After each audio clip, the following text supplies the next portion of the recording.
Hello, everyone.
Excuse me for interrupting. I don't know if you're able to hear me. This is Betsy Morgan-Thaler. There's no sound for us in the gallery. Thank you, Betsy. Can you hear me now? Yes, I can. Thank you so much. Perfect. Thank you. Sorry about that. Thank you for interrupting. I appreciate it. I'm just mentioning that we're excited, and I think I'm more excited more than anybody, but I know the committee is very excited that we have a permanent finance director on board, Anthony McFarland, who goes by Tony. Tony is well known in the finance world. This is not his first rodeo, not his first stint as director of finance, and we're excited and lucky to have Anthony here, Tony here, as a seasoned finance director, and he will bring in some really good insight and experience, and he's well aware of what he's getting into and excited to work with us. And, you know, we've talked about Christian Company, we've talked about our endeavors, all those different pieces. So today is here to observe. And I will mention today is his first day. So let's be easy on him today. And then tomorrow he'll be fully involved. So with that, just wanted to hand that over to Tony, and welcome. Thank you, Sharif.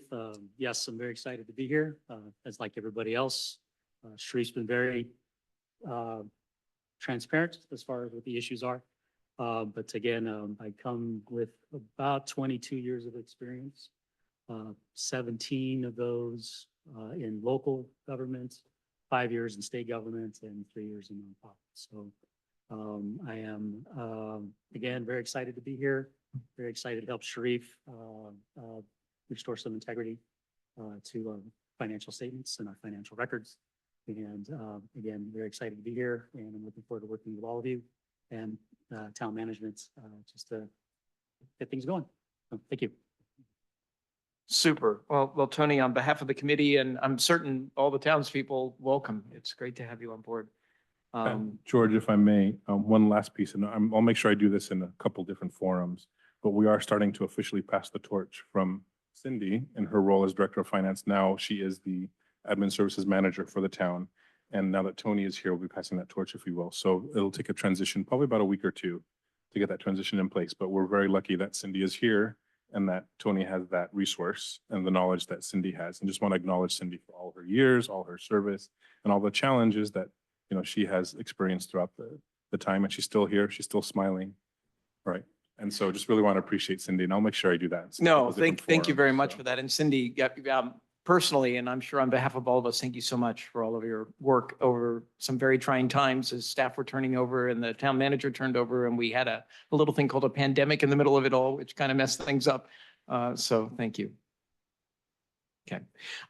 Moving on to the next item, I just want to announce that Jason Pressman resigned from the Finance Committee. He had indicated at the last time of the last meeting that he was going to have to step down for personal reasons, just scheduling.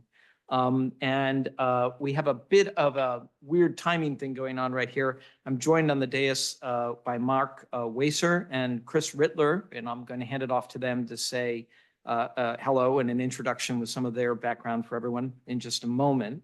But they will officially be appointed to the committee on Wednesday.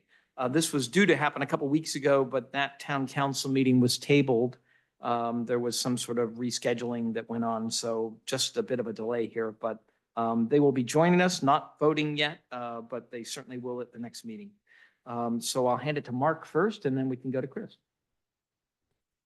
Hello, my name is Mark Waysar, and I've lived in the community for 8 years. My wife and I built a home here just over 8 years ago, having owned land here for some time beforehand. So my wife who led the project was in this room quite a bit, part of that process.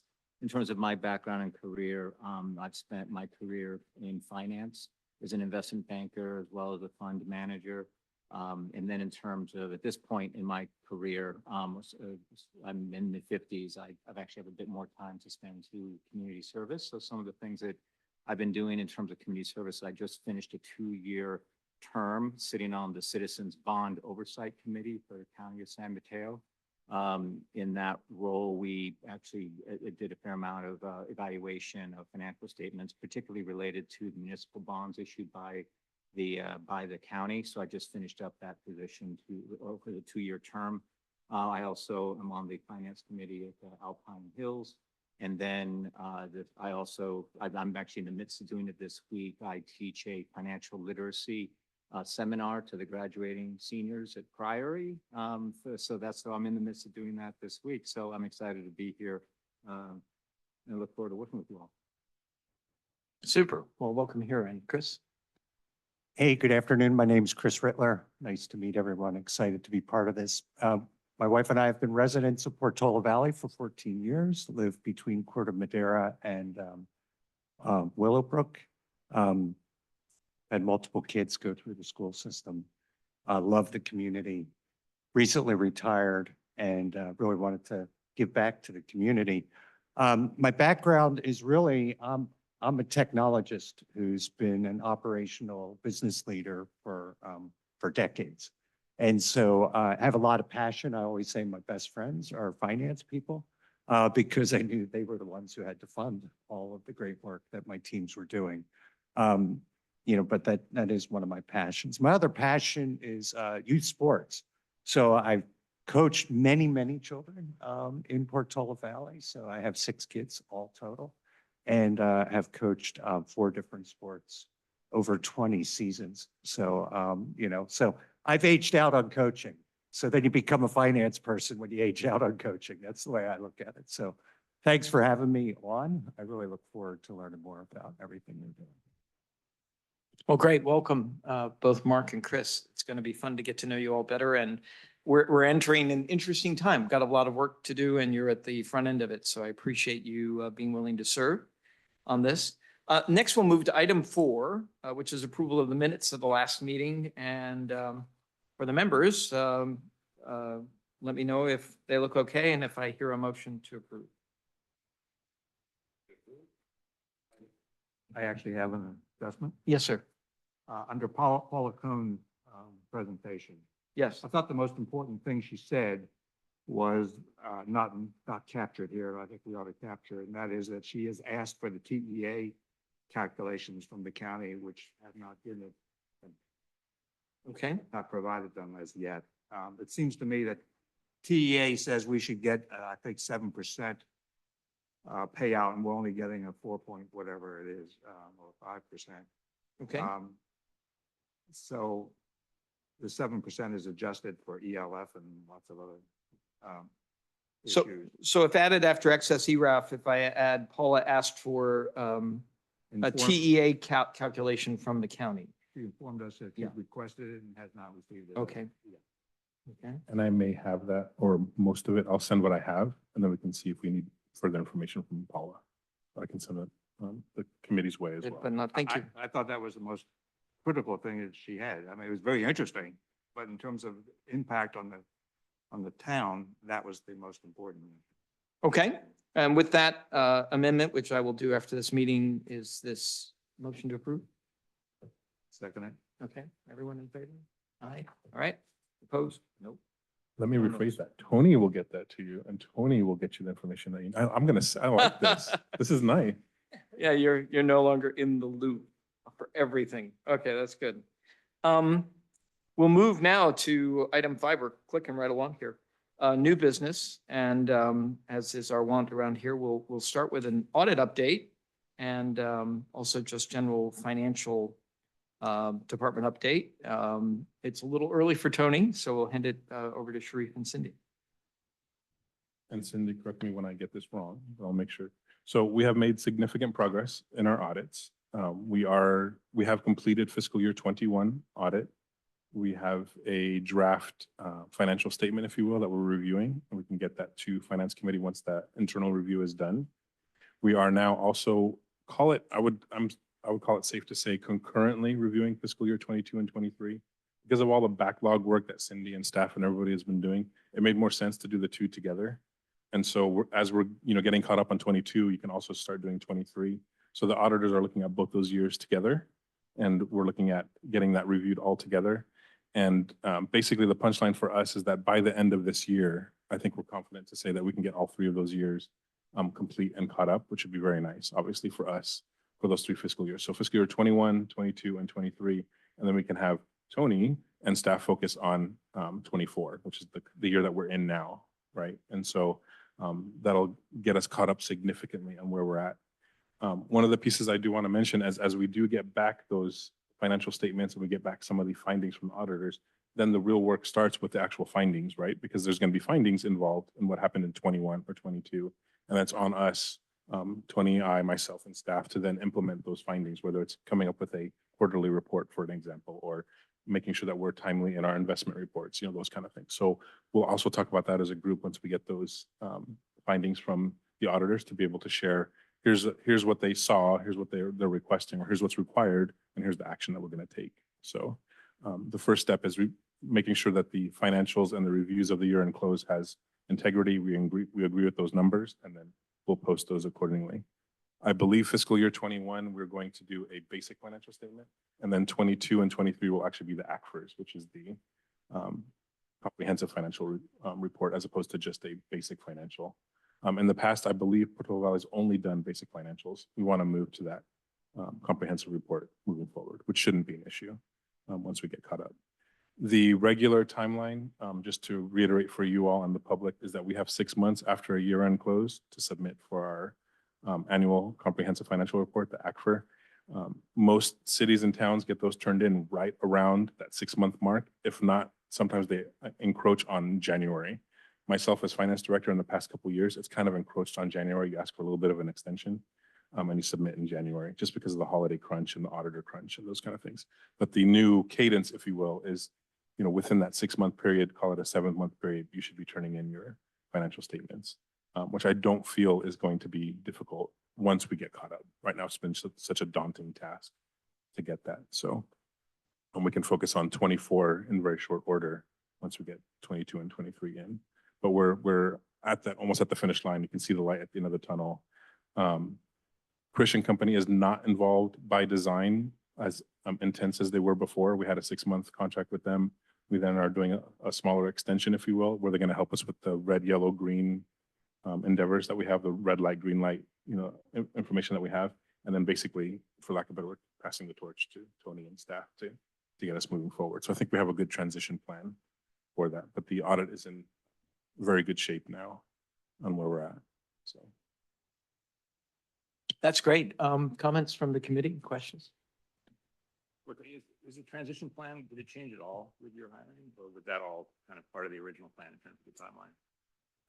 it hasn't changed too much, I would say, because it needed to transition to staff anyways, whether that was, Cindy or the other folks. But basically now that Tony is here as the finance director, he can kind of, I would almost call it pick and choose what he'd like Krish's help with. But like, oh yeah, let's keep Krish the experts to help us with this piece while I focus on that kind of piece, as opposed to them you know, they were literally working 80 hours, you know, every 2 weeks on these projects where Tony can say, no, I want you 5 hours here or 10 hours there, or keep going full scale on this where I'm the director now, I can handle these 3 or 4 things. So one of the very first things that Tony will be doing besides the budget is assessing the CRISH and say, no, I got this. I'm the finance director, as opposed to, no, you guys keep pushing forward on this piece. And so where I personally feel, and well, you know, Tony and I haven't talked yet, is I think what will really help is for Krish and company to help us with the policies and procedures, and then be able to hand that to our finance director, and finance director can then cater it for Portola Valley, but kind of do all that legwork beforehand. Here's best practices, here's a policy, and Tony can say, yep, this works for us, and here's how we're gonna make it work for Portola Valley, so. So, does that mean for fiscal year 24, we're almost, on schedule? Almost, is it maybe just what, a month or two late?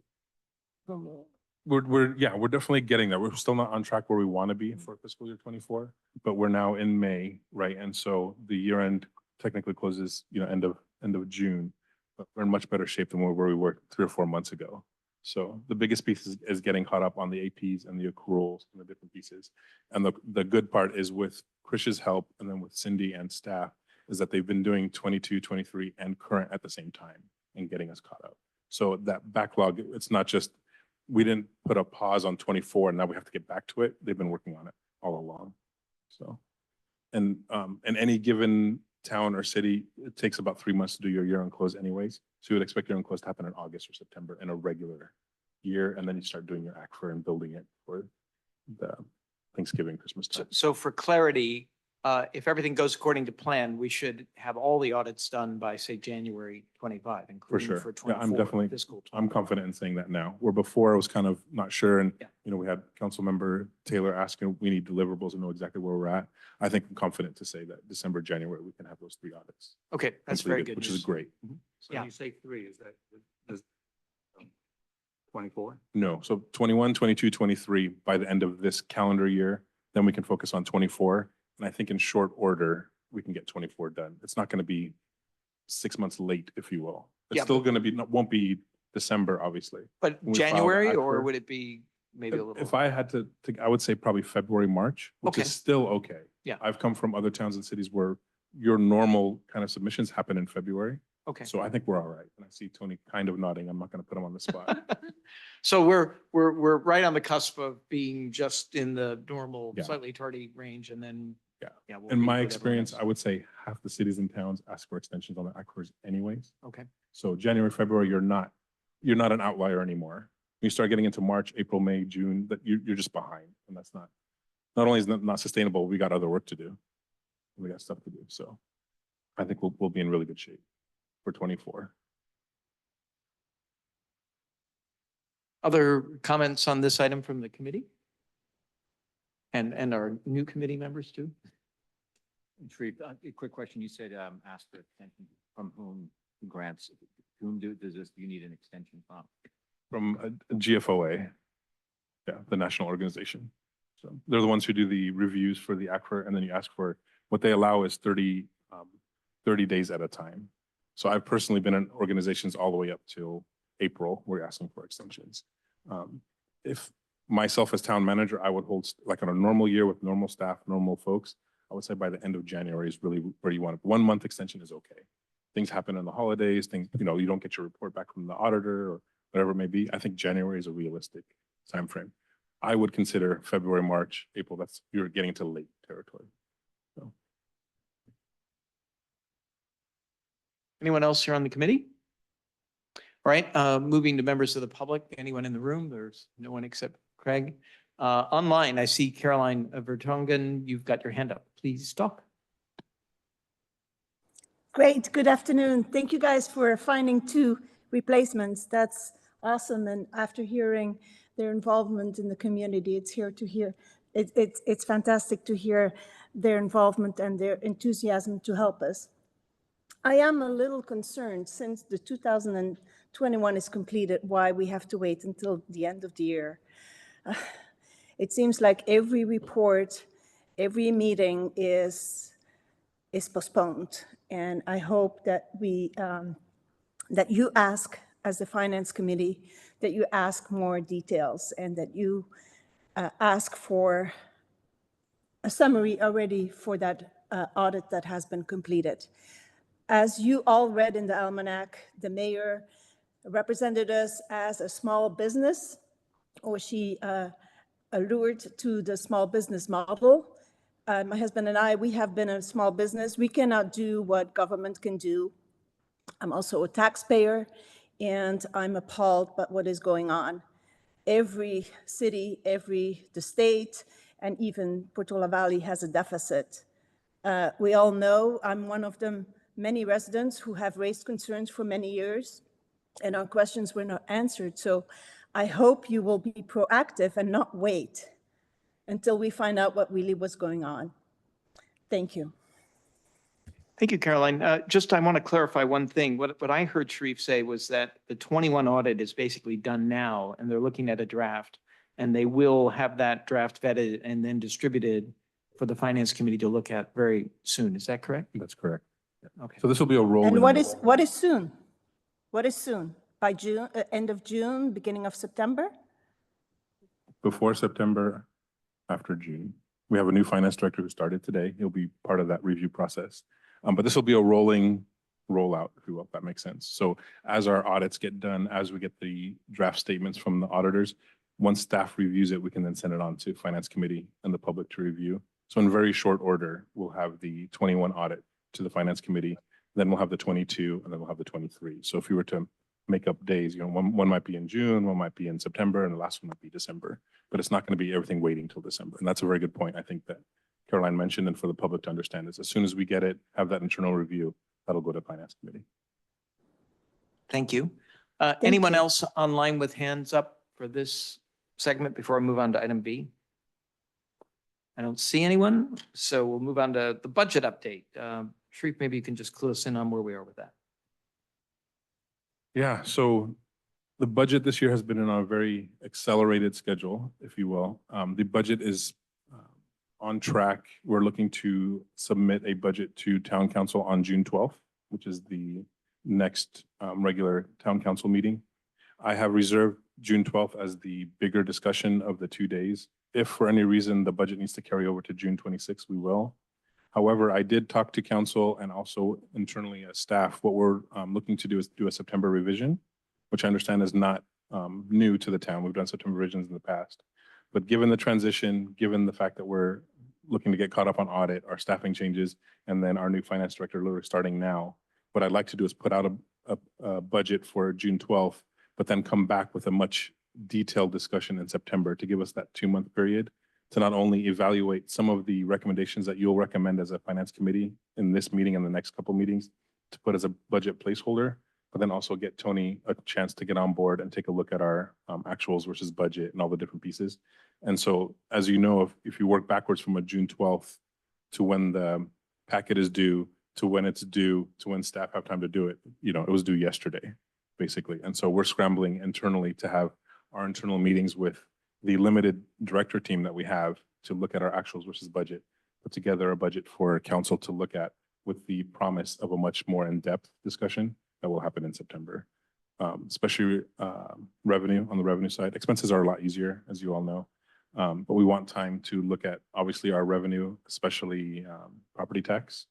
And then on our expense side, really taking a look and spending more time on our consultant fees, especially with building and planning and our public works piece, to be able to say where we can pare back to get that $1 million deficit down, if you will. And then, for example, today or in the next couple of meetings with Finance Committee, as we get to September, let's say we want to look at a measure for the town to look at. What does that cost? Does it cost $100,000? Does it cost $50,000? Let's put that placeholder into the budget. We don't know that number yet, but I want to be able to put that in the budget for next year to give us the chance to utilize those funds moving forward. So that's the thought process right now on the budget piece. Is it fair to say the budget is more or less a continuation from last year?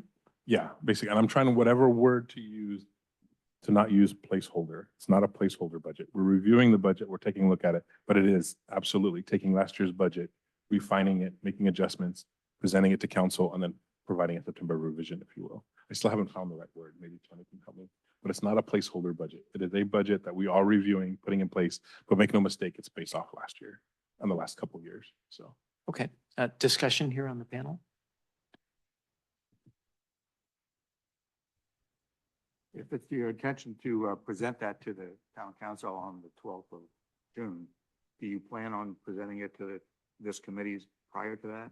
Good question. And George and I talked about that a little bit. And I don't, for multiple reasons. It's an operational budget. And this is something that's a little different for the town of Portola Valley. It's operations, it's the town manager's budget, if you will. What I really want is this committee to focus on other items, whether it's the revenue generation, the integrity of the revenue assumptions, I think is a proper thing for finance committee to look at, but also the CIP budget is something that I think that this committee should take a look at moving forward. We have such a small CIP budget. I think there's things that we need to put in there, and I'd like finance committee to look at that. But the operations of what we spend in building and planning or public works or in finance, that's something that myself as town manager and staff can do. I'd rather this committee take a look at the budget that's being proposed. And let's say for sake of argument, I put a 6% growth in property tax. I would like the finance committee to challenge that and say, no, that's too high, or that's too low, or that's right, as opposed to looking at the budget versus actual for the different departments. So I have a mixed answer for you kind of on that.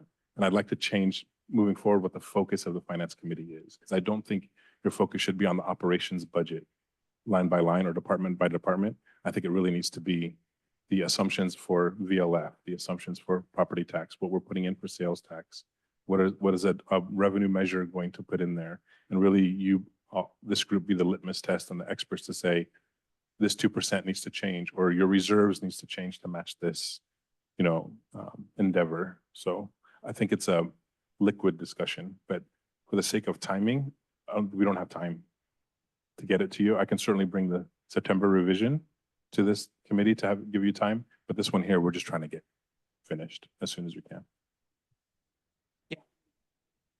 I think it would be useful to see the September revision because the expenditure side, right? It's important to be able to look at that too. When would we see the assumptions and have an opportunity to evaluate? For the September? Yeah, whenever the next one. Is that the next time we'd see it? Yeah, we think you'd see it for the September revision. So I would say sometime in August would be a time for you to see it. So. And we'll give time, obviously, for Tony to come on board, give his, take on what he feels would be best use of the finance committee's time. But really the finance committee for the next 2 or 3 years, and we get into the next agenda item, is almost like a different focus as opposed to the operational budget.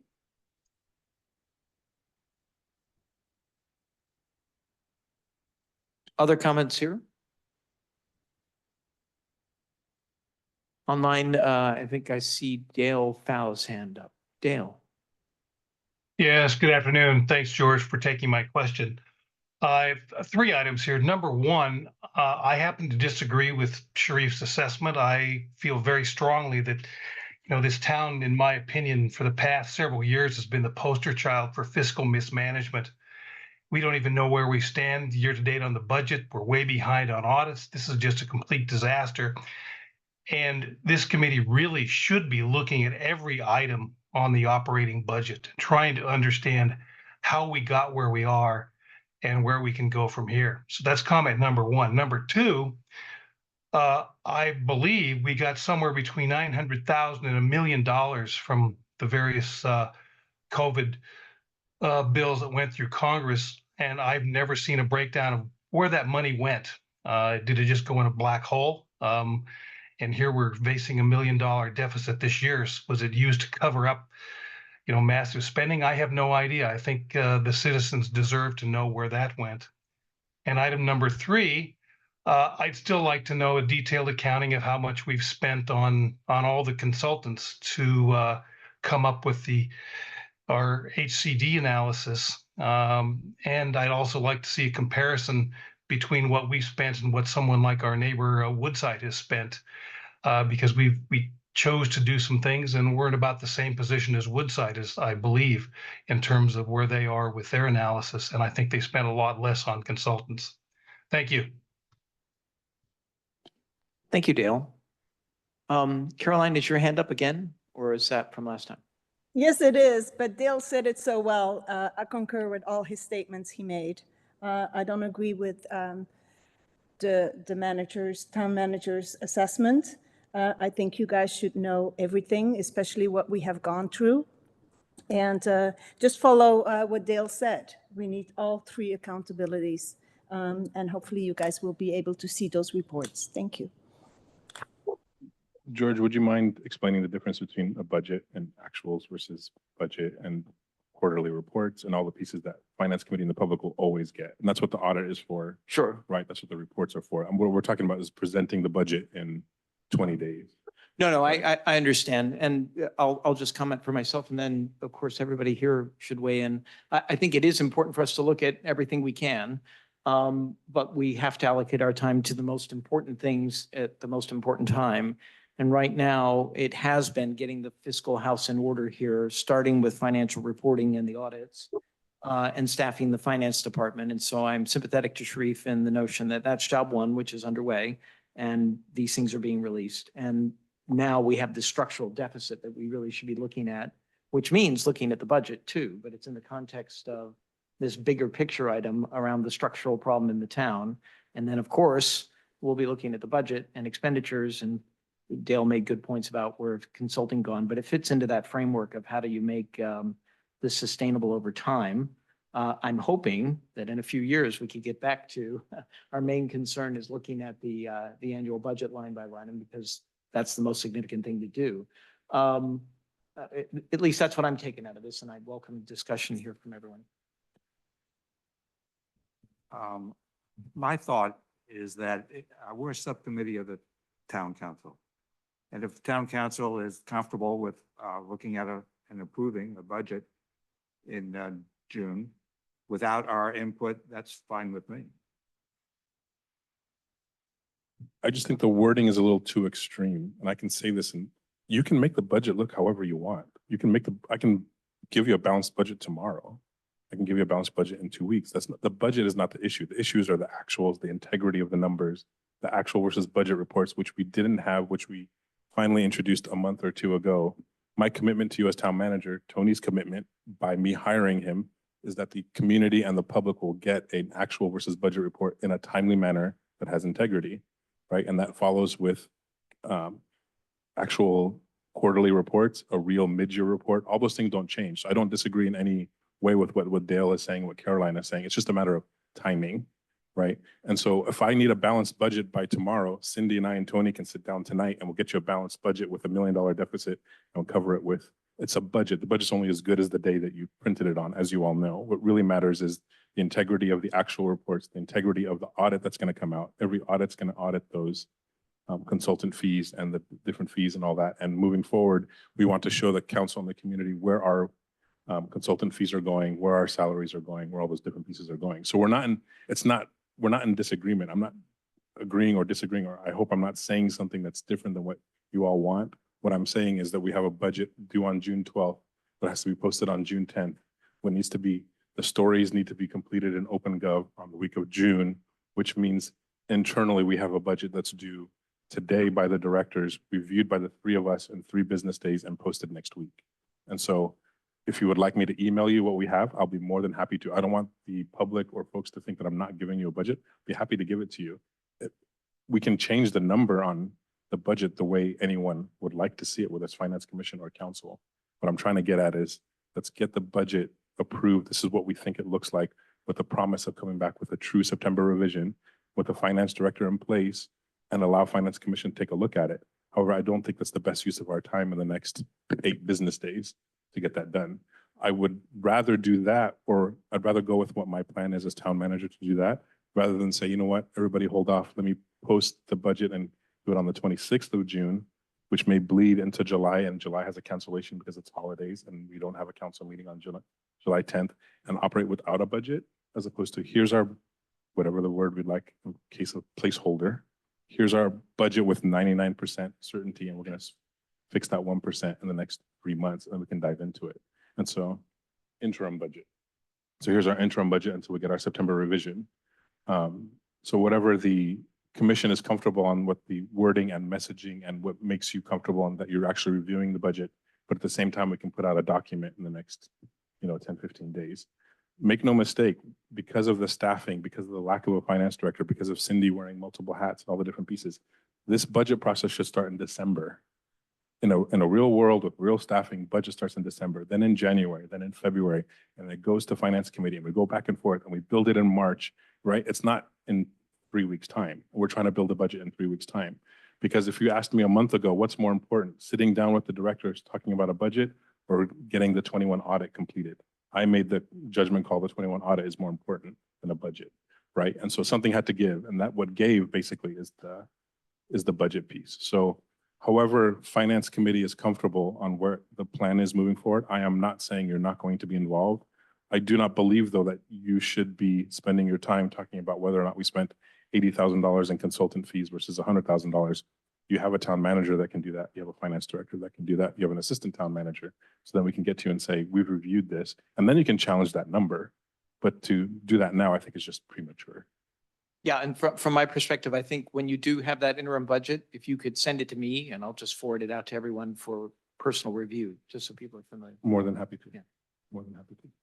Because I think at the end of the day, your questions are going to be our questions too. It's like, why are you spending X and X? Oh, that's a good question. That's exactly what we're evaluating. So I welcome that. That's not what my message is. So like, I very much appreciate this. It's Tony's first day. It's actually my first day. I'm not even actually an official appointed member of the committee. I completely understand that. However, because I did want to spend time today in preparation for this meeting, at least the stated purpose of this committee is that the finance committee reviews and recommends for adoption the town's annual budget and its annual financial statements. So I would actually suggest, as George is suggesting, that we do have at least, as limited as is, the opportunity to do so, even if it is a bit rushed and unusual, and hopefully not consistent with future practices. I do think that if there is going to be a budget presented for adoption to the town council, at least if there's any ability for the town, for this committee to actually serve its function as stated, that would be much appreciated.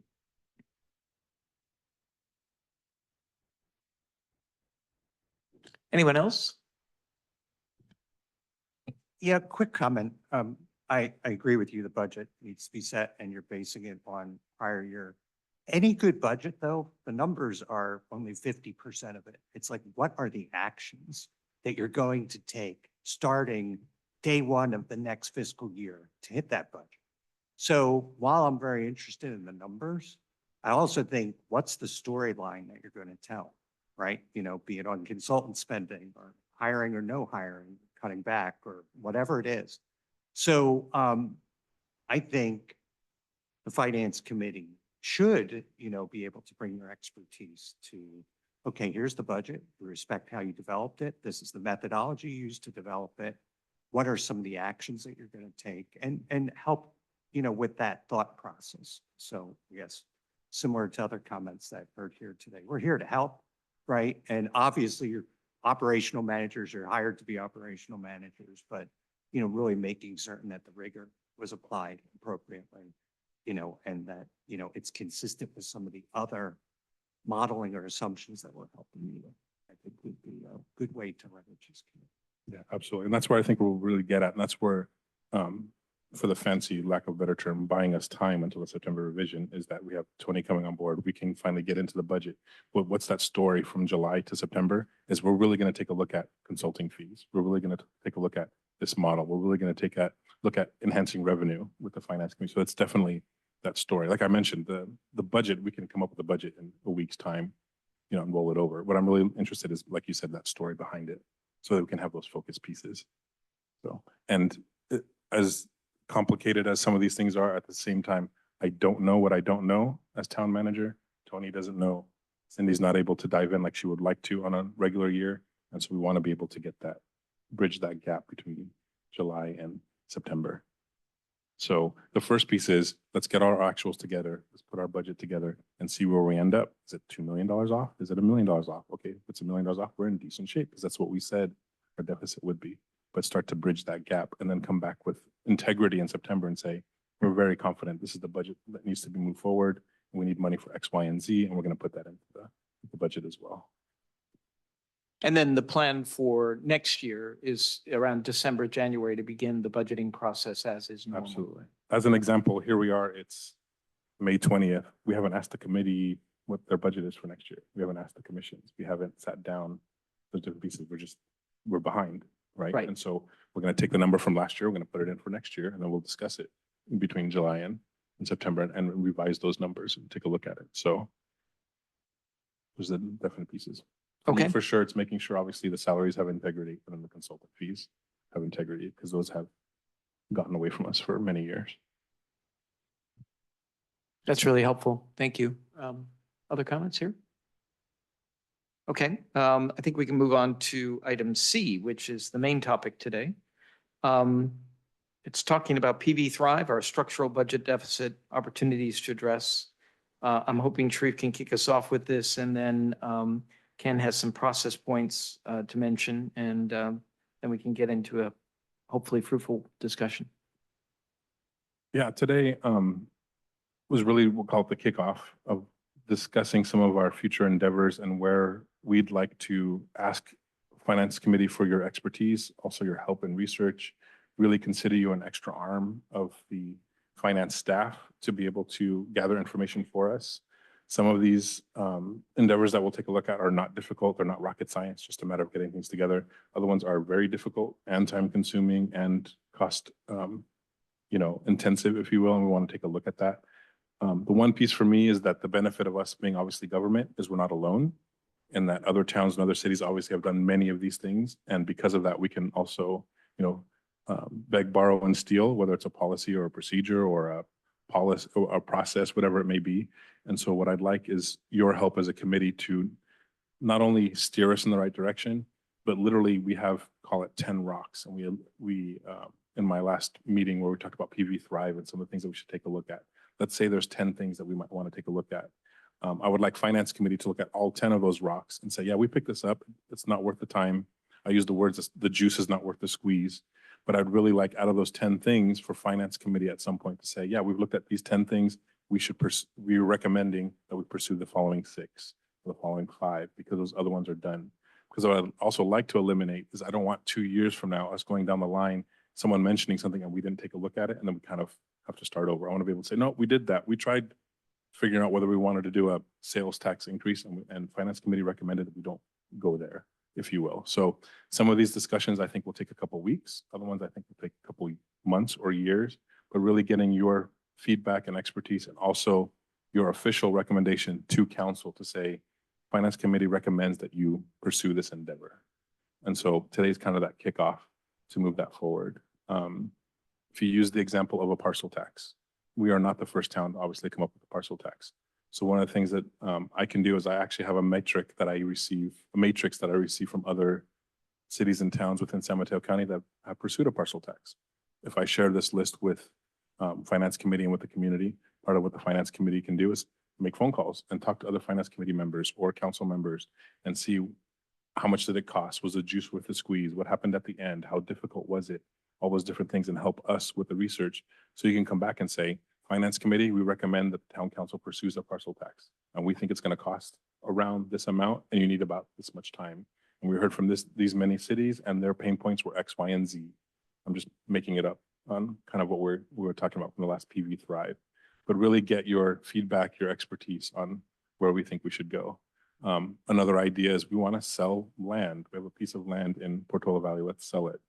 Finance Committee might take a look at that and say, you know what, the juice isn't worth the squeeze. This dollar amount or this time or this effort is not worth it. And we want to keep the land for whatever reason. But really helping you to make recommendations to me as town manager and a town council where to move forward in the future. So really taking each one of those rocks, if you will, picking them up, taking a look at them and then putting them down so that we can have a clear path forward of where we want to go. Because at the end of the day, out of those 10 things, I think we'll find 4 or 5 that will work for Portola Valley and that we should pursue. Some of these initiatives might cost us $1 million to get there. And part of it would be not only for myself, but also for council and the communities educating us, why should we spend $1 million? Because call it the ROI, in 6 years' time, we're going to get that money back, whatever that may be. So those are some of the thoughts I just wanted to throw out there. And just by way of starting out the discussion, some of the opportunities to consider that I took away from the budget study session last month are things like there's sales tax, there's the amount and allocation of the user utility tax. There's the notion of becoming a chartered town, which I understand allows us to impose a document transfer tax on property sales effectively. There's land sales, as you just mentioned, Sharif. There's parcel tax, which you also mentioned. There's also some things that are more complicated, but annexation of areas that have more tax base that would otherwise go straight to the county without going through the town first.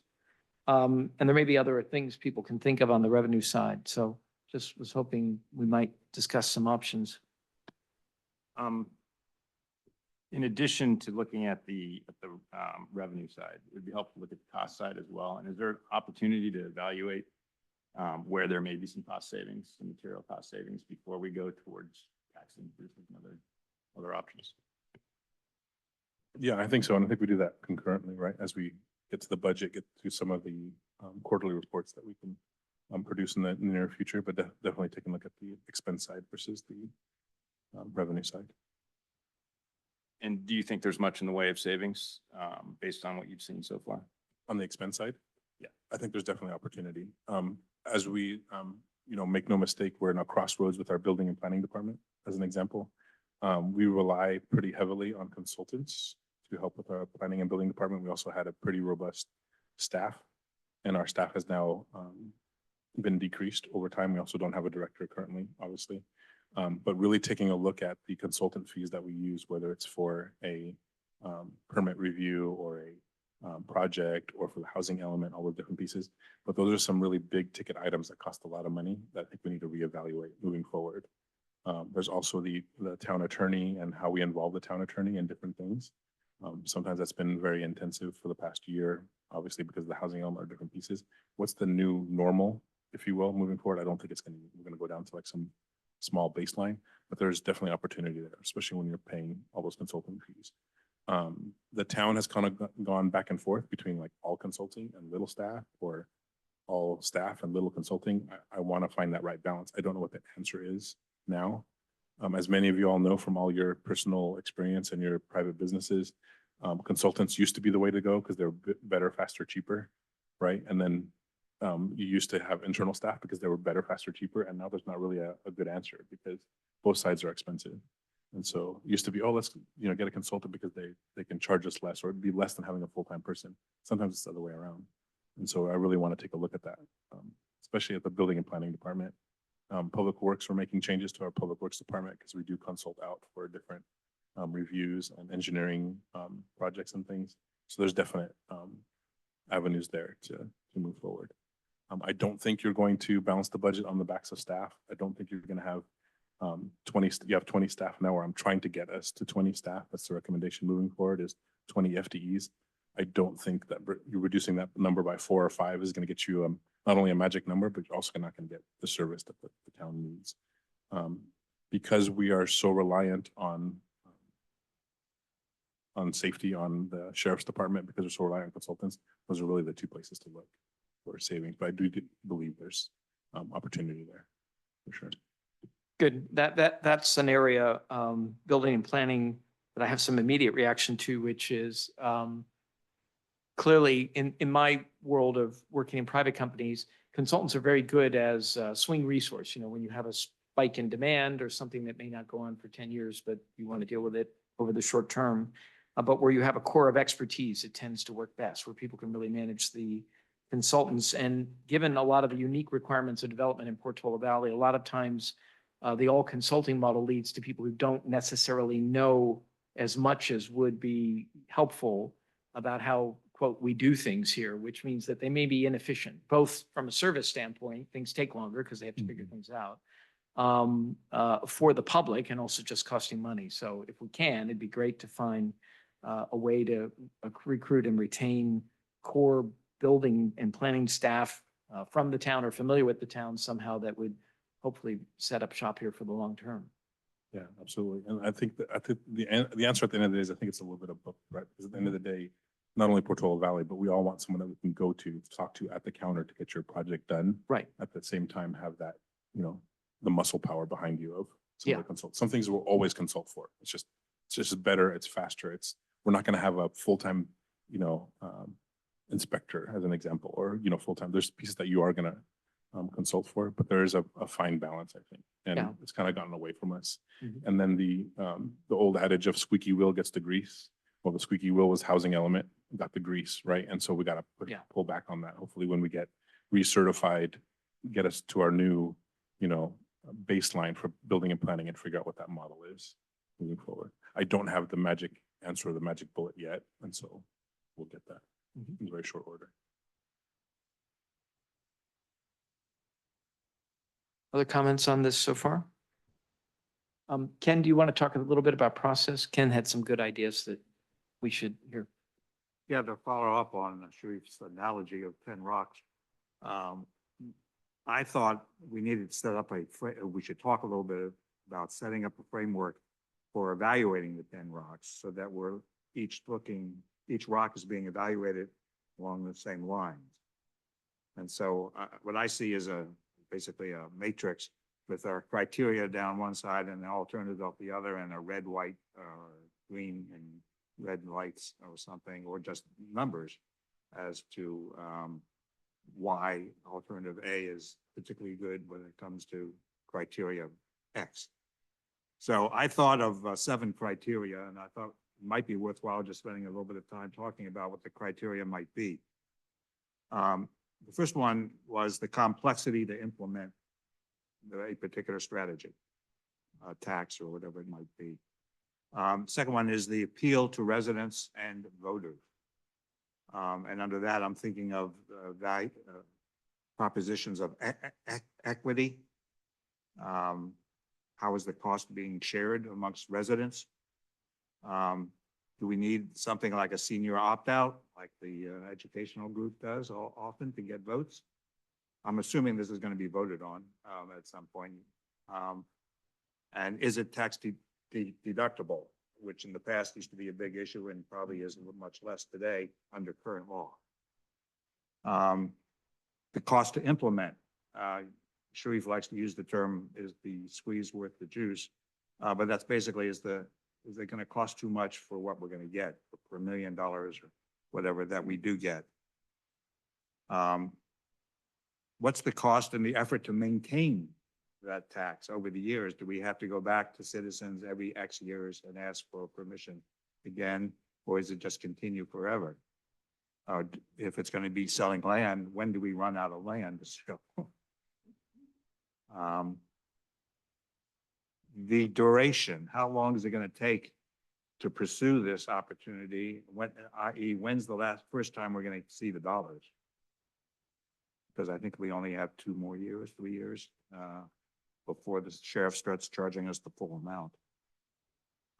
The future flexibility. We really would like to have a program that is flexible enough so that it can respond to needs 10, 20 years from now. And then the last one I have is the risk of a court overturning whatever we do. As I recall, Menlo Park had a UUT just overturned.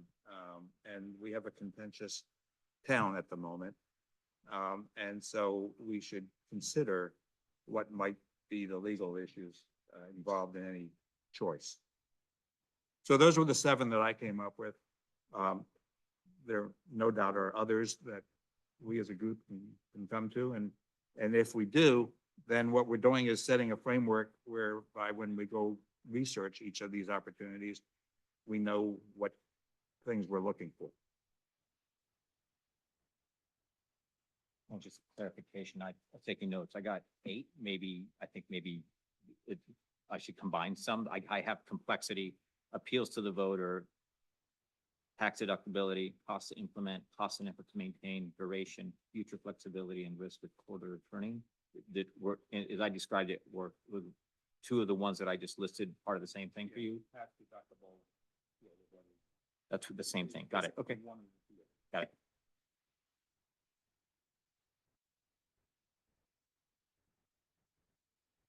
Well, I liked it. It's always good to have a framework that you populate. We can always improve it. and people can find if we forgot about something, but I think this hits a lot of the good notions that we will have to use to evaluate the various options. Another thing that we mentioned, George, moving forward is, I would like to recommend that we do work groups. I think work groups are a lot more flexible as opposed to a subcommittee. Subcommittees are subject to Brown Act. There's a lot of other pieces you have to do. There's a lot of reporting involved. I don't think we need to get that fancy. I think if you have a work group work together, you can meet at a coffee shop, you can talk about things, you can involve a resident, there's a bunch of different things you can do. Then you can come back to this group, which is obviously a Brown Act group, and you disclose all the information that you do. But I'll give a very real life example. We're talking about whether or not we should pursue being a charter town. Is the juice worth the squeeze on a charter town? For a very good example, just last week, the town of Los Altos Hills had a study session on whether or not they should be a charter town. So what I'd love help with is if someone in the finance committee could actually watch the video, watch the recording of that work group, glean from there what they're doing, what's moving forward, how are they doing the different pieces, and kind of bring that back to this group, right? So in the very beginning, some of it is not even going through the 7 criteria, which I think is perfect for moving forward.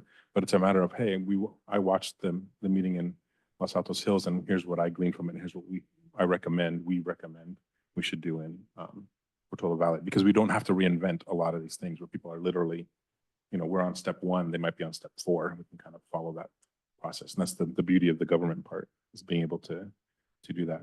The 7 criteria as town manager, I think is perfect. I think it works great. It's also apolitical, right? It's factual, and it's transcends whether it be council members or staff members or finance committee. That can continue for the 2 or 3 years, and you're always looking at the same lens. So I think that makes perfect sense to have that criteria to check off. And some of them might just be not applicable for some of the different pieces, and some may be applicable moving forward. So Yeah, I like work groups as a more flexible way that we can make progress in between meetings, with people doing actual stuff that we can bring back to investigate some of these. What would be the best way if we were to divide into 2 or more work groups to evaluate this? In other words, do we want one work group that looks at everything, or do we want different work groups that would focus on some of these options, like charter town versus parcel tax versus something else? Interested in what everyone thinks of that, how to organize this. Before we just, I started backtrack. It's just, is this committee, does it operate under the Brown Act? It's not a legislative body. Yeah, we're a Brown Act committee, yeah. We Yeah, because we were appointed by the town council, and I believe that makes us a Brown Act committee. I'm not a lawyer, obviously, but Yeah, the town attorney that's has exactly right. provided counsel that a committee, absolutely. yes, Okay. Yeah. And for those online, Craig Taylor, town councilman, is letting us know that, yeah, this has been looked at before, and we're a Brown Act.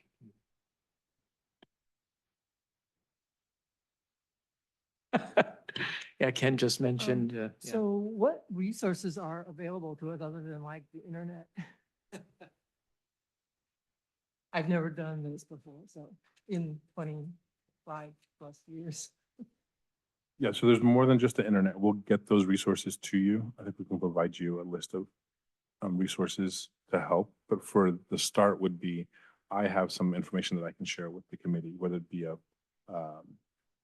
survey or a assessment or a report that came from the state. We have different consultants that all the cities are a part of, and we have different groups, whether it be GFOA or CSMFO, which is the California branch. And there's a lot of things out there that we can gather to get to you, to kind of point you in the right direction, or get you to the right article, or get you to the right legal, definition or ruling kind of thing. So there's a lot of resource out there. We just have to kind of compile it and get it for you. That can certainly help, because 80% of this is we're not reinventing the wheel. We're not doing the research. We're just kind of like gathering. And that's at least the nice part of being in government, is we can take from what's out there.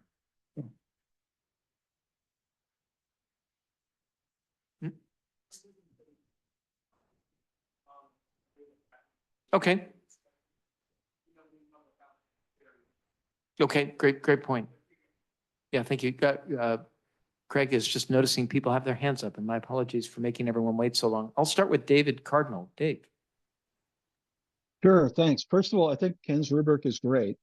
My only potential footnote, and I know Ken's aware of this, is that some plans have an escalator which might go under its flexibility clause and some don't. So a parcel tax, for example, I think is typically a fixed amount. So it doesn't go up over time, which for all the work we put into it, so I just want to make sure we kind of capture that thing, what revenue streams are going to be like, okay, we've got it done, it's going to grow with time, versus, oh, we just spent $1 million getting a bond issue or a parcel tax, and now it's going to shrink essentially. So that's my only point. Thank you. Yeah, thanks, David. I think Ken was trying to capture that when he had future flexibility. How will this work over 20 years? And I think one of the drawbacks of a parcel tax, you're right, is that if it's a fixed number, 20 years from now, we don't know what inflation will be, but we know it won't be zero. So what will that mean? Other people? Caroline, I see your hand up. Great, thank you. Yeah, I really applaud Ken for having a strategy in place. If I can make some suggestions.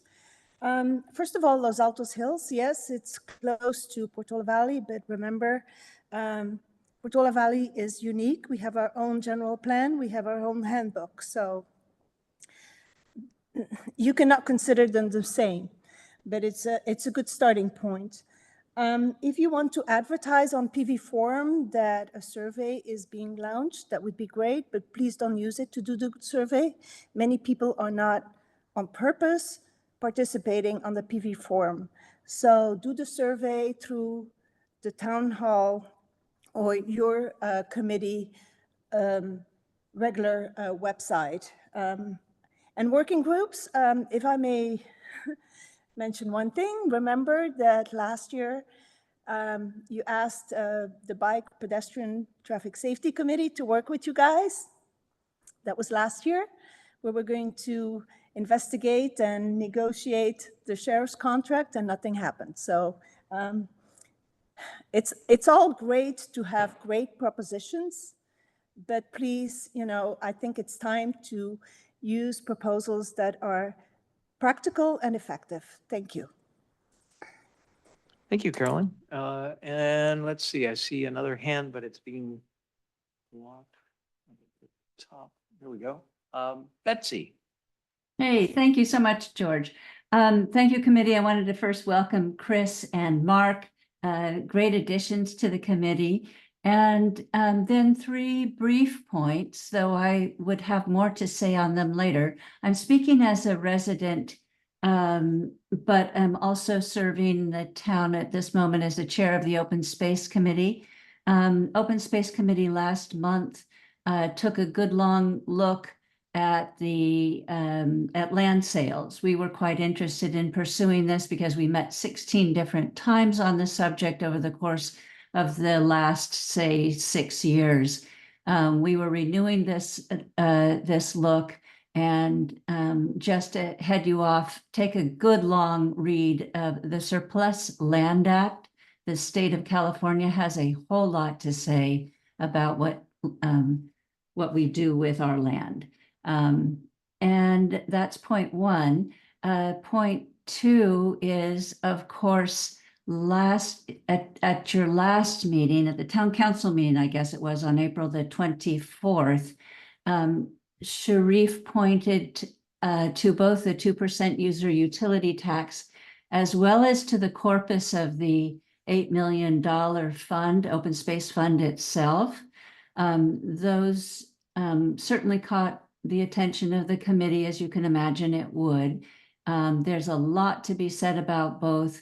The utility user tax has been voted on by the town 5 times that I could rattle off, as well.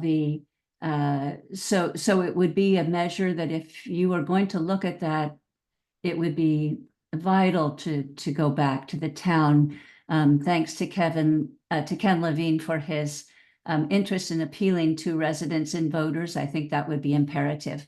And then lastly, the $8 million corpus. I don't know when people when towns or corporations feel the need to claw back something that has been given. It's usually done for reasons of malfeasance, some financial error. That wouldn't be the case here. I just think this would be a really difficult bridge to cross. I'm heartened that it didn't come up in the conversation today. I'm just raising it because if you do decide to go that direction, let's have a conversation first. Thank you. I think that's enough for today. I realize this is a hard road that we're all going to be walking together, and the together piece of it is the most important. And I also want to just applaud the idea of taking an equally good look at our costs and expenses as we're going to do on the revenue side. So thank you. Welcome aboard to our new members, and thank goodness the longstanding members are there. It's a good time to stay aboard. Thanks, Betsy. That's all very helpful comment. Yeah, and one point I'll just make in general for everyone out there. Expenses are always the first thing to think of when you're on finance, right? California is not known to be a low tax place by any means, and very few of us would say we're undertaxed. The reason why I think we also proceed with the revenue side here is just the pressures coming down from Sacramento and also the county, frankly, are sort of structural changes. And what I sort of peg myself on are the massive increase in the sheriff's contract, far above inflation, and the state clawing back the VLF funds, which formerly we used to get, and the state is facing a colossal deficit right now, plus then all the stuff with HCD related fund that we're all aware of in town that costs money to deal with. So just my mental math is that as sort of anti-tax as I am by inclination, I'm probably not going to be able to get there without doing something on the revenue side. So we really should look at it all. And that's just kind of my rubric. I hear you. Yeah. Okay. More conversation here about how we look at these things and what things sound reasonable to people or most interesting to dive into here on the committee, because I don't see any more hands. Does anybody on the committee have a sense for the magnitude of revenue that some of these things could generate, like Chartertown versus UUT versus parcel tax? Is there a way to think about that? Depends on what we choose. I mean, a parcel tax, you pass Certainly one the for parcel a tax, you get dollar. any number you want. So let's Well, focus so on. is UUT. Yeah. And so would a documentary transfer tax.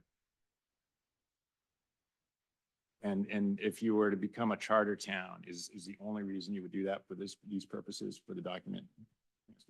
Are there others? Yeah, it really Things comes we down need to that one piece. 10 years ago, it was different. There were other avenues where a town or a city had leverage to increase revenue, but it's really gone down to, because of state controls and different pieces, it really boils down to the document transfer tax. The document transfer tax, at the end of the day, I can tell you, we're talking a couple $100,000 a year. It's not going to be $500,000 or $1 million, but we're all firm believers, and I've always said this, 1 + 1 = 10, right? So 200,000 plus another $200,000 a year plus one, we can come up with $1 million, break that deficit. But so the parcel tax, along with a document transfer tax, along with other pieces, I think 3 or 4 of those together can come up with a robust strategy to address the deficit moving forward. But at the end of the day, as I'd mentioned this before, I think we sold 40 houses in the height of COVID. An average year for Portola Valley is about 20, 25-ish. So you can start doing the back of the napkin math to say, okay, if we charge 5% on $1 million house times 20 houses, that's your document transfer tax.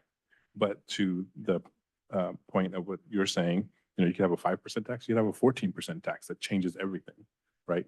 I came from Redwood City, where I was tasked with revenue enhancement. I have a whole presentation that I was working on for a year on how to increase revenue for Redwood City, and there's a bunch of different options. Right now, Redwood City, I believe, has a 5 or 6% document transfer tax. They're actually looking to make it 14% in one fellow swoop. So imagine the gap that they can increase in the revenue. You're talking a couple $1 million in 1 year just by raising the 5% to 14. It all depends on what the town has the appetite for, what you think is reasonable as a town, what the finance committee and council would think is reasonable. Someone's buying a $5 million home in Portola Valley. Are they going to blink? Whether it's, I'm being devil's advocate, whether it's a $20,000 or a $50,000, what's that threshold? And then you can Well, work and backwards that's from there. something to really think about because just back of the envelope, right, with the cost of houses around Portola Valley, let's say a mix of bigger and smaller homes, it's $4 million. If you sell 20 a year, that's 80 million in value. 5% of that is $4 million. I mean, that's a lot of money. That's not small. So if people are doing 400,000 would be the 5% of the, we're talking 80 million is the total consideration. So no, that's $4 million. So $4 million, okay. Unless it's 0.5%. Yeah. So knowing whether this is 0.5% is a typical document transfer tax or 5%. is a huge difference. I mean, Yeah, right. 'cause it could be a couple 5%, $100,000 all your or it could be properties are 4 all- million. We're partnering with the real estate agent, it's real estate commission size. That seemed high to me. 0.5% probably sounds more likely, but I don't know. That's something I'd be interested to know. Yeah, that's exactly right. Yeah, I think the document, the transfer tax has the biggest potential. I have a Palo Weekly little chart, and this was for the calendar year, so not our fiscal year. And I think what happened is the interest rates were rising, interest rates were really high. Well, I mean, they were high all last year, but people seem to get used to it. But anyway, for the calendar year, they're saying there were 50 sales of single family homes at a median of 3,756,000. It's almost 4 million. Almost 4 So, million. I know some cities don't start their, I think LA started at like 5 million or 3 million or something. And I don't think we have as big a range. But anyway, I think the potential for revenue is the highest. And what's nice about it is the future flexibility is hopefully the median price will go up. And it's very down. passive, right? You're just receiving that. Yeah, and I think it is more in the 0.5%. I'm just, did a quick search and I see Placer County, it's 55 cents per $500. So that's 0.55%. And that just sounds, yeah, that just, it sounds much That's more than commission- reasonable. That's more than the commission. And I bet That's when what I was you, saying, you said 4 million is, yeah, no, I was and when doing it, it you was think of litigation, I mean, the 400,000. litigation would be, this has no bearing on the service or whatever's being done. I Well, imagine unless that would be you- problematic.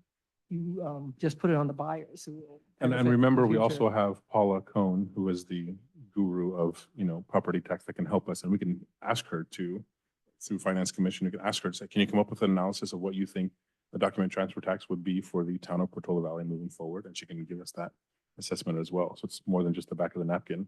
What I'm also interested in is obviously, what does it take to become a charter town, right? It's not cheap. I don't know what that means in the big picture. We certainly anecdotally know, and we can ask other towns and cities what that took, but there's plenty of information on the internet of, I did a quick search and there's like how this town became a charter town. They talk about how it took them 1.5 years and it cost X amount of dollars and all those different pieces. So then the finance committee can say, yeah, it might cost us $1.5 million to get there, but we'll get that back in 3 years' time. If it's $400,000 a year that we're going to get in document transfer tax, or it's $2 million and it's going to take us 10 years, maybe that's not worth the effort. So that's exactly what we're looking at, George, is figuring out whether it's that, I guess it's 0.5% and the 1.4%. So 14 and 5, right? Be the Yeah, and difference. I'm looking So- at 0.3% here and different towns. I'm just looking at different tiers. They have tiers and then they have a second tier Yeah. that goes to 0.6%. In And different, if different California cities, they have different approaches to this whole thing. Yeah. And document transfer tax is all public information. You can get that relatively easy. Yeah, okay, So- great. So that's something to investigate, right? Because that is something that would hit some of Ken's categories, right? Notably that it's flexible because as property values go up, the amount of revenue raised goes up. And if for some reason property values go down, well, they go down, but it varies with economic conditions. I'm thinking one of the ways to divide up these suggestions is there's the more like quicker things to implement, like UUT, simply have one in place. I mean, it sounds like all of it still would require a vote and maybe a 2/3 vote. Yes. That and the parcel tax is more doable in the short term, like if we're trying to get ready for an election, a voter election a year from now. I mean, that we could do, whereas I don't think the charter town or the annexing, there's some of those are longer term projects. And as you say, maybe it's something to collect, to do a UUT or parcel tax for the short term, well, for 5 years or something, with the idea that, okay, in 5 years, we'll maybe be a charter town, or maybe we'll have a next Ladera or whatever I mean, so there's to me, there's a short term, quicker, because we've done it or so many other people have done it. And then there's the longer term, more complicated that will require years. So, I mean, I don't know. That's a way to divide up. And I don't know if the committee or the working groups it would make sense to divide it that way, or if are we trying to brainstorm ways to set up the groups and everything? Is that what we're? Yeah, there are two items, right? What are the things we should be thinking about and looking into? So what does everyone think? And then secondly, how do we organize ourselves to make progress outside of the couple of hours we have here every couple of months, so that we can come back more informed than we were? For instance, just now, just talking about the charter town document transfer tax, it's clear that I know very little about it. So I need to learn more before we can advise anyone else about it. And I'm sure the same happens with what Betsy just said about all kinds of constraints the state puts on land sales, and how much surplus land does Portola Valley have even, for instance, is something to think about. And so how do we best organize first what we think is worth exploring, and then how do we set up working groups so that we can make progress in between meetings? George, what would certainly help me as town manager and as staff, or there's 4 or 5 that rise to the top that are kind of the bigger ones, and also the ones that would help. Obviously, the charter town, I think, would help tremendously. The parcel tax would help tremendously. The annexing of Ladera, let's just call it for what it is, if that's worth annexing. And the fourth piece, which could be long and short term, is just our reserve policy. And as you talk about our reserve policy or our reserves, how we approach our reserves, the finance committee could recommend to myself and to council how we should proceed with our reserves would certainly help. And in that discussion, you automatically touch UUT, whether it's turning it off or on, or increasing it or decreasing it, and the votes to get there. But those are the 4 that rise to my head as town manager that I would love help with. The parcel tax discussion is kind of it's as complicated or as simple as you want to make it. We have around 1,800 parcels in Portola Valley. You charge $1,000. That's $1.8 million a year. Is that $1,000? Is that realistic? Is it not realistic? I can tell you from my research that there's a sweet spot of about $700 that seems to pass in towns and cities. Would the finance committee want to recommend $1,000? Would you want to do $500? Do you want to make it so that it's recession proof? So 20 years from now, you're not coming back for a parcel tax. All those things I think certainly we can take a look at. But that would certainly help. The idea of every time you drive by Ladera and you see that there's properties there, not only sales tax properties, you have businesses, but then you also have residences. Does that help the town in the long run? Or is it not worth the effort to acquire? At the end of the day, it's still 5 or 6 businesses only and a couple hundred houses, like all those different pieces that we can certainly take a look at. But I think those are the ones that rise to the surface. It's at the end of the day, I'll reiterate again, it's your committee, it's your call on where you would like to go. I just wanted to mention some of the things that might help. Yeah, moving I forward. think that is very helpful. And as I think about parcel tax, something I'll share that Bill Urban, who couldn't be here today, shared some thoughts with me. And one was, given a big hole in our budget, certainly not all of it going forward is due to public safety, perhaps dedicating a parcel tax to the public safety component, which would include the police contract and then other things, that might be appropriate. And maybe that's combined with something else that would adjust with inflation. Don't know, but that was an idea. I guess, Sharif and Tony, I would think that you would make the request of the committee to say, these are the things I really want you to work, right? I mean, or you say, hey, committee, you brainstorm and come back to us with a brainstorm list. But so I'm just trying to figure out, it seems like we're somewhere in between, like there's some brainstorm ideas on the list and then there, but you were very clear, you articulated what could help me for these 4 things, right? So as far as getting started, you're running the town effectively, right? So someone I think needs to say to the committee, we would like you to go investigate these things. And that would be my opinion on this. Or you say, we're out of ideas, committee, go come back with new ideas. So which one is it? I'm Yeah, coming up absolutely. to speed. Yeah, I wanted to just respect the finance committee and not your own kind of autonomous group. But yeah, at the end of the day, what would really help, make no mistake, are probably those 4 different pieces.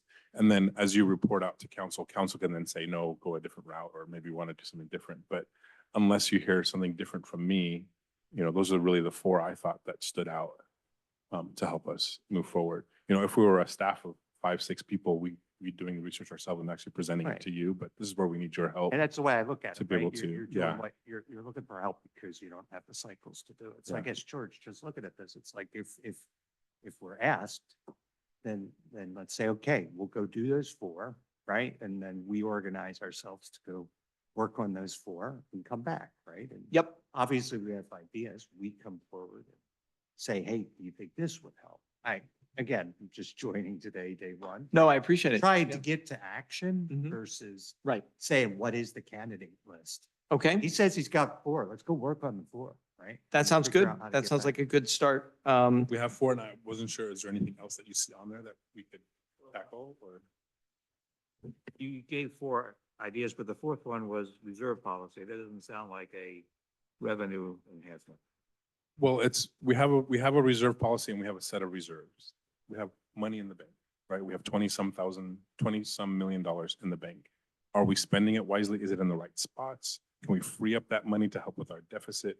Our deficit of our countdown calendar of in 3 years, we're not gonna have enough money to pay for our operations. If we free up money in the reserves, does that change our task? Does it change our focus, for example? We have a CIP line for projects and replacement. It's like $1.2 million.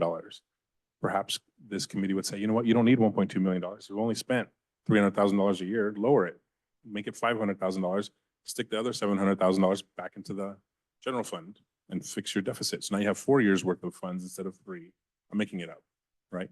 The open space committee, the other committee, and I'm only being devil's advocate because I want us to at least touch it. Open space committee, there's $8 million in there. What are we doing with that money? Are we spending it or are we not? Can we move that money? Nope, it's restricted. Okay, next question. We have $6 million in the affordable housing fund, right? I just want to be able to touch everything once. And if this committee feels like that money's better used somewhere else, then let's talk about it. Let's actually recommend either changing it or moving it so that council can then say, yeah, let's move this money from this bucket to that bucket. Yeah, and when I look at reserve policy, I have in my mind user utility tax, and I'll explain why I think about that. Our user utility tax is divided into a general fund portion and an open space portion. I think 2% goes to open space. Betsy had mentioned that earlier. And it's an open question whether, right now, we're facing more and more expenses as the town is being required by the state to increase housing density here and use up open space and to be in a deficit condition from that point of view, while we're also paying for a tax that produces funds designed to try to acquire more open space, seems to be at cross purposes. So maybe, and again, this is just for thought, this may be anathema to too many voters, but it may be that, look, we already have a UUT, and part of the solution, a tiny part, but a part, could be to reallocate that 2% from saying it's going to be reserved open space to it's going into the general fund, or it's going to help work on the housing issues in the general fund, because it's akin to preserving open space to try to manage the HCD demands in a way that's sensitive with our general plan and what have you, because if we're not thoughtful enough about it, or we can't afford to do it the right way, it could turn out badly. That's just an argument. It's not a position. So it seems to me that the argument there for raising cash would be a 5th item, that's UUT. And whether you take the existing UUT and repurpose it and ask the voters to do that is just one solution. That's right. It's not changing the policy. The changing the policy is take the $8 million or $5 million, whatever it is, that we have in open space and say, we're never going to spend that. Let's let's find a way, there may not be a way, but let's try, is there a way to open that up and use it for the general fund? Yeah, and I think that's a separate thing to think about, but that's not a structural solution, right? Because Partial solution. yeah, I mean, Short term. it's a separate issue, which is we have a lot of money sitting there, and is that money properly allocated? And so, but I think Bill has made the point, I'm channeling Bill a lot today, Bill Urban, but he's made the point in the past that as a public entity, we're not in the asset accumulation business. Like, we're not running a venture fund or a company where the more money we have, the better off we are. We're taking money from private citizens to do public purposes. I say we, meaning the whole town, the town council. And we raise the money when we need it, and then you need certain reserves for when bad things happen or opportunities like open space, but you don't just want to accumulate resources. And if conditions change, then the allocation of the resources should probably be changed too. And it's just something to think about, I think, is what Sharif is saying, which is good to think about.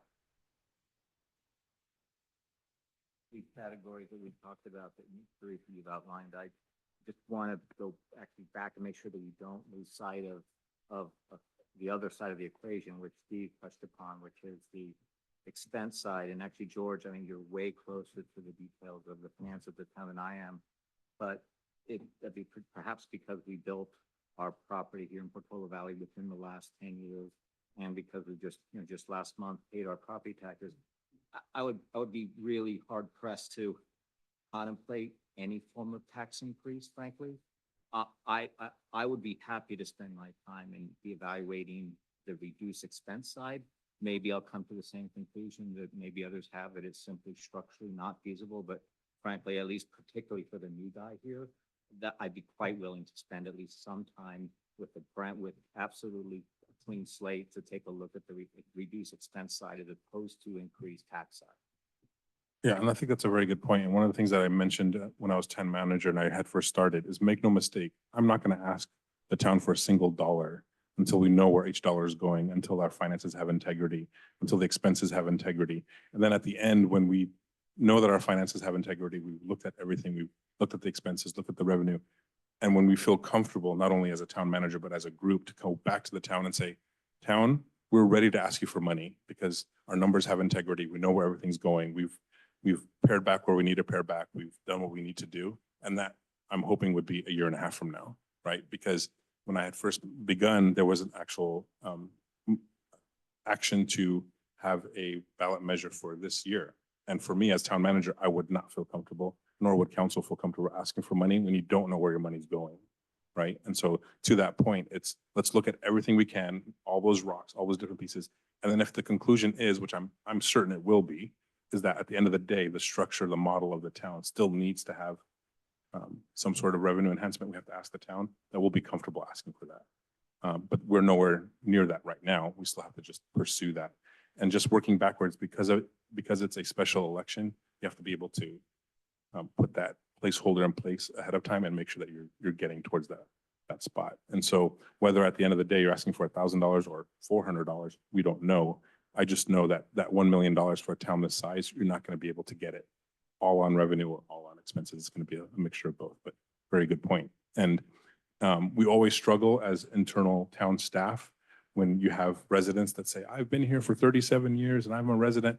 That resident pays $1,000 in property tax. The person that came last year is paying $30,000, $40,000, $50,000 in property tax. So it's a very interesting measure. And how are you going to capture both sides of the 37-year resident versus the resident that came last year and is paying 30 times more than the other person? So it's definitely a fine line for sure.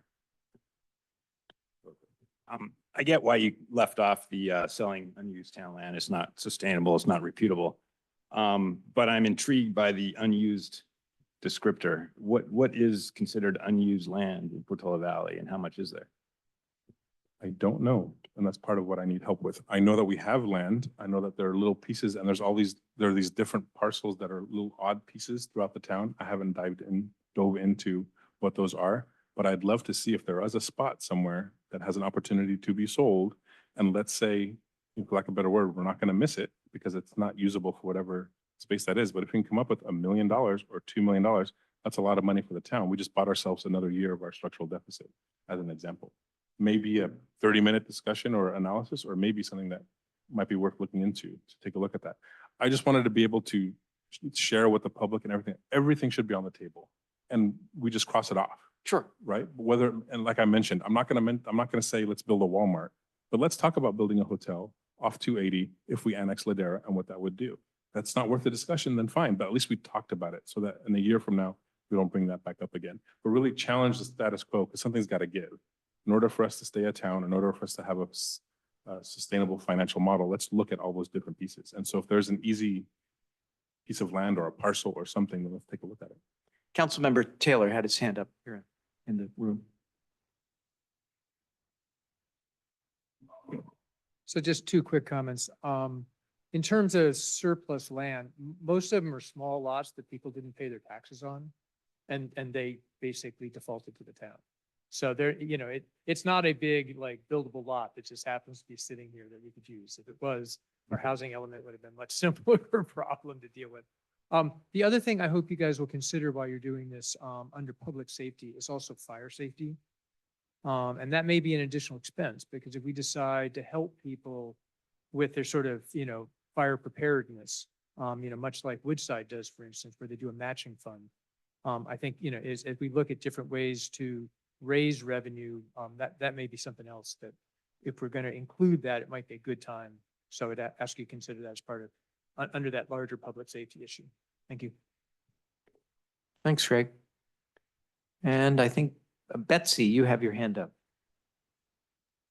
Yeah, I was going to give the date. If you go back to the open space committee meetings, our most recent committee meeting on May the 2nd, I believe it was, as a part of the agenda there, that it covers, it will, you can access a map and a full register of every town-owned property. Some of them are the very important properties that we value, such as that surrounding town hall. But by and large, they're these small parcels that Craig just referenced. And as I eyeballed them, they all would run afoul of the Surplus Land Act of January 2021, a relatively new act that is certainly caught me off guard. Betsy, can you just share with us, what does that do? What does the Surplus Land Act do? It's a very long, it's a 36 page document, but essentially it prohibits towns from selling land because the state looks at all land as being future home sites. Okay, that's interesting. There are a few exceptions, and unfortunately, we wouldn't qualify for them. Yeah, because it just occurred to me, I'm aware over in the Westridge area of at least one parcel that the town owns, probably since incorporation of the town, because it's not really buildable, but it might be of interest to one of the neighbors or both of the neighbors to make their property bigger so they could have a little more space for whatever that is that they might want to do. And you're saying that that might be a problem with state law, is that right? Yes, and that's exactly why we became re-engaged, as we found an interested buyer, and we thought, oh, wouldn't this get things off to a delicious start, knowing that we're seeking revenue opportunities out there. So we were disappointed on behalf of all of our collective work to run into this document. I can certainly send them to you, George. Oh, that'd be great. And then you can forward it to the committee. Super, I will do that. Thank you. Sure. In just trying to make sense of where we are and get, I'll do a story of the film so far, at least I think where we are. We've got, Mark has volunteered for expense reduction, which should probably be item 1. And I number these 1 through 7. I never volunteer. We have Mark, then we have Charter Town, we have parcel tax, we have annexing, we have UUT/reserve policy. They sort of kind of go together a little bit. And then we have the unused land thing. And does anyone want to put their hands up next to any of these as sort of working group members? Would that be a way to try to sort through this? Which item sort of suits your fancy as something to do some investigation on? Certainly by contact me, I can work with Sharif to get resources connected to you for starting points, based on what the town's already done. We could probably figure out how to reach out to other committees, as Betsy already has done on behalf of the Open Space Committee, where they've already done some of this work. And then the goal would be to report back at our next meeting for the public and everybody else here on what you've discovered, and circulate materials, perhaps a thicker packet for us and members of the public before we come back with, say, a summary, and then we sort of hash it out at the next meeting. Up to 3, okay. Okay. And so 1 to 3, is that the thing? Yes, oh, I see what Yeah, you're not a saying. thing. So 1 to 3 as a working group is what Craig Taylor's telling us, for those of you online. Okay, charter group is Ken. Okay, so far. And just to confirm, I'll raise my hand for the expense reduction this. Okay, and by the way, it's not the only thing we can be involved in, right? So, If Mark wants to partner with expense reduction. okay, great. So Stevens on expense reduction. Yeah, I guess I wouldn't mind helping Ken on the Okay, charter town. I still think, there's some, like they said, there's this natural grouping between the more immediate mundane yeah. and the more exotic long-term. And so I would put, in terms of trying to divide, I would put the UUT, the reserves, the expense, and maybe even the parcel tax in the same working group. Because those are more, I think, I call them mundane, more. Parcel Like you said, tax we've and, already computed the amount of parcel tax, and then it would just be, other than the cost of the special election, and I don't, I mean. so we can put them all together is what you're saying. Parcel tax, Well, annexation, I call it the UUT. more immediate, mundane, Well trod. I'm sorry, I'm not that articulate, but No, it's fine. yeah, and then the more longer term, esoteric, exotic, whatever the words are, the charter town. Mhm. I know nothing about how we would annex Ladera. I mean, that's not something that's just Yeah. out there on the internet. How to annex? Pardon me? Laugh. Oh, Oh, okay, so okay. there are, yes, yeah, and I. know Local nothing about- agency formation. Oh, Okay. Yeah. Yeah, Left I goal. just think that I think it's something for us to look at, but you're right. These other things are likely more practical and nearer term.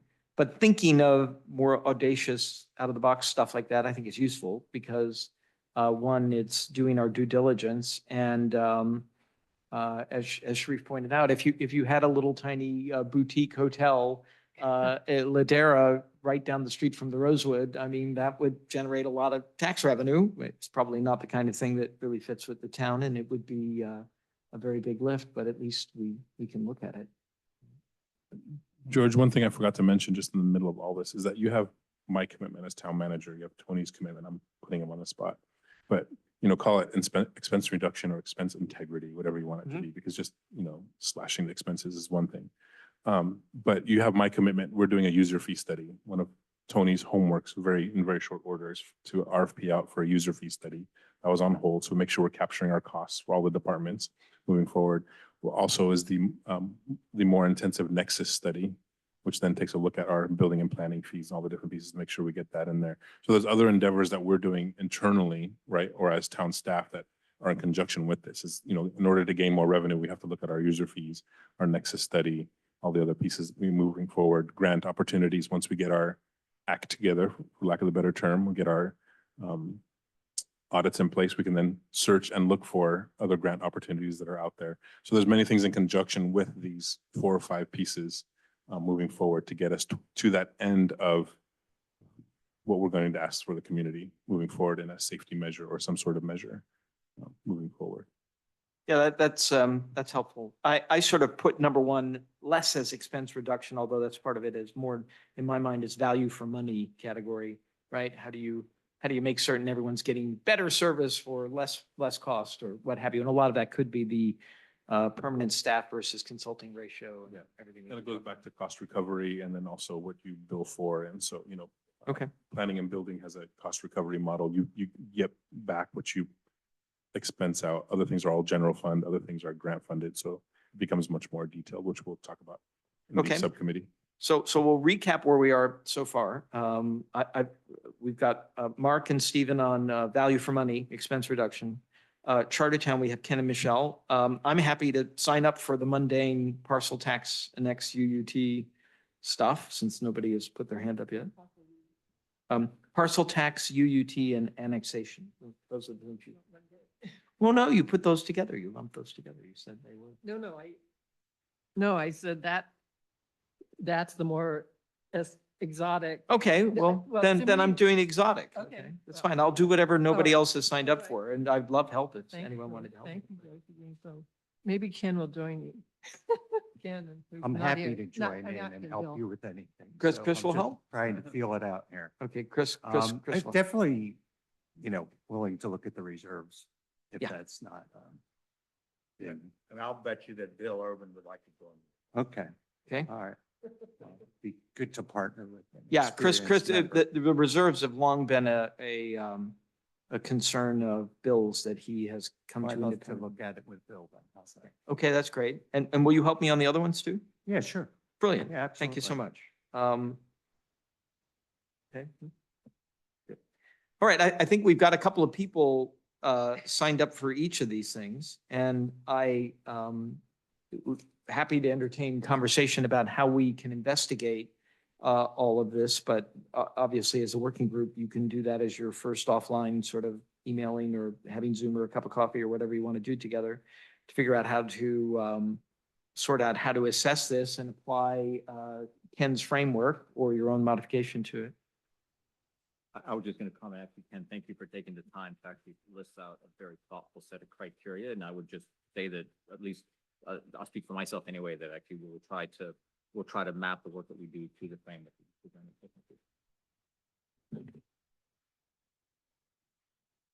Any other comments on that?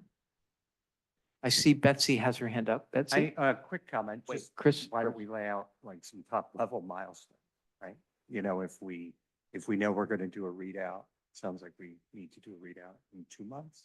Yeah, that would be the sense, would be, we likely will have a July-ish sort of meeting, so we have a couple of months. Yeah.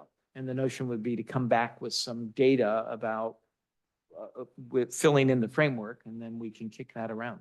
Yeah, so maybe either we decide here or George, you take the action just to say, okay, look, each of these working groups, let's just have a couple simple milestones where we can, share materials with the groups, Mhm. different groups, right? Give feedback, that type of stuff. Mhm. So if you could pull that together, just so we have some guidance, then we can all collaborate on this. Right.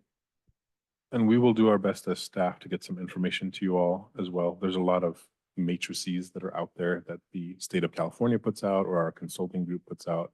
I can ask Tony in the next couple of weeks to give you the document of like, who has a parcel tax or who has a new implemented parcel. Like we get all that information once a year from a group, and we can send that to you. So you're not starting blind, if you will, right? And then once you get that list, you can then start doing your deep dive, your Google search of the town. You can see what their parcel tax is or what that entailed or those different pieces. So that information is out there. We'll look for ways to get that to you in a simple way.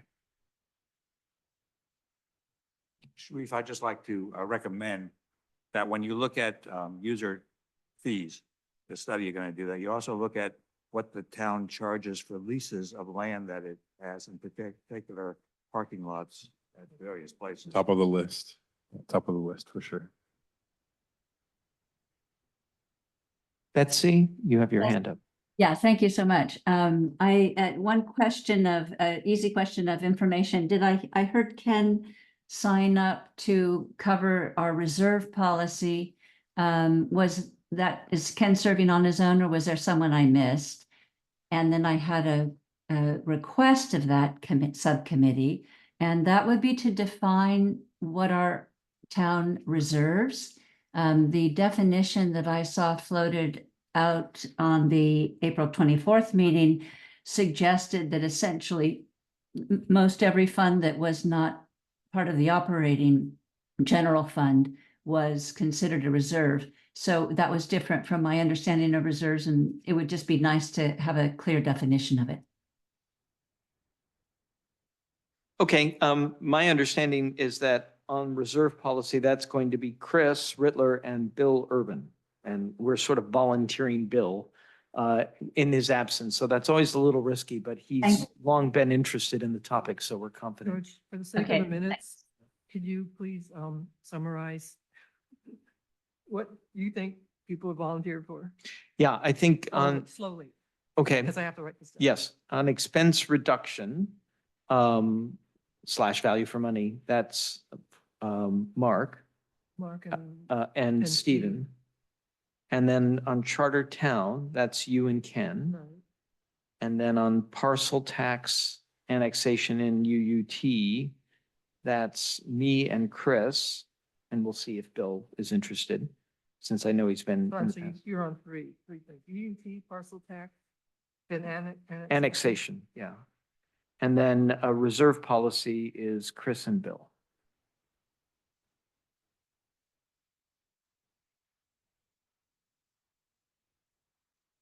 And then unused land, we haven't really assigned, but Sounds like, I'll take a little look at that. it sounds like a lot of work. Oh, It, wow, that it, was it already been does. done. Yeah, Betsy is going to send me some information, and again, the state law sounds like the big barrier there, so we'll see, right? But that may not be an easy one. Does that make sense? And we're hoping to have some reporting back in July?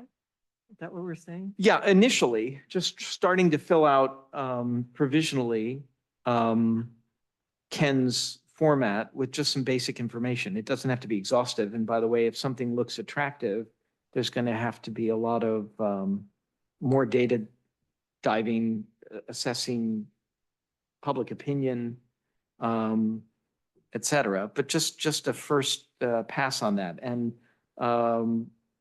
we have to pick what kind of milestone is required, but I would say basic information gathering for the first part.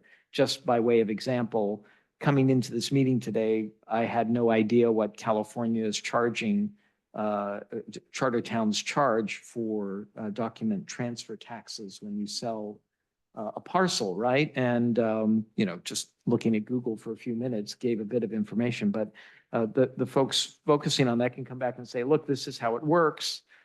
This is what it likely would cost in terms of time and money and effort, assuming the voters approve of it, to have a charter town. This is the kind of tax rates that people seem to be not unhappy with. And as Sharif has now made famous, is that juice worth the squeeze? You know, should we spend a lot more time digging in further on this or not?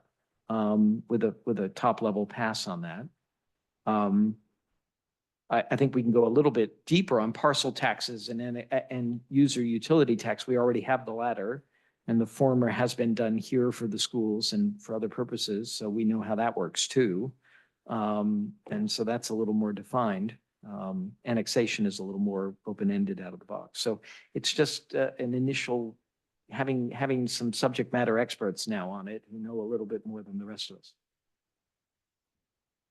Georgia, this is a new area for me, but at a very high level, as I understand it, the town really derives its tax revenue primarily from a reallocation of real estate taxes that go to the county and then they get reallocated back to the town.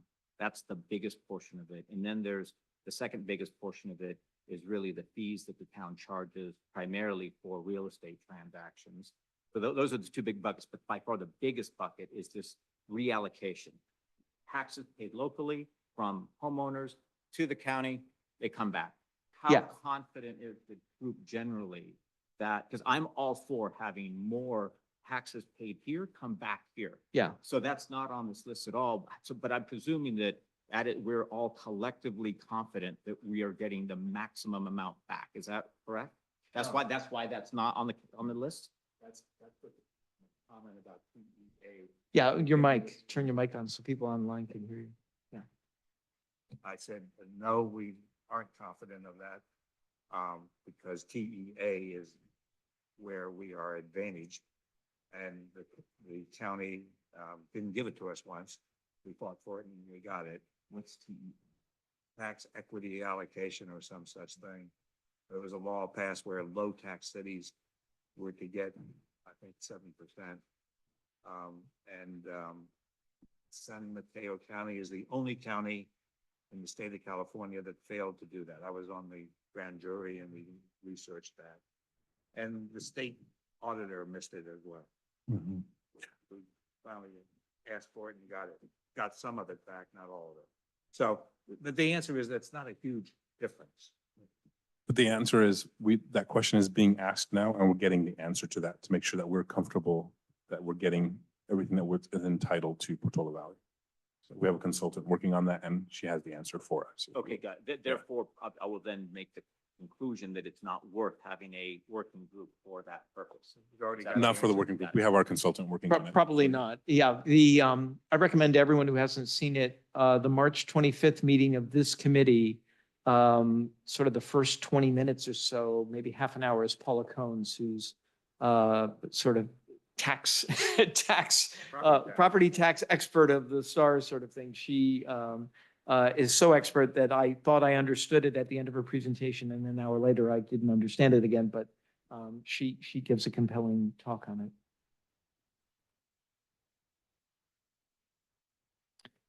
Okay, are there, I think we have some ways to go and make some progress.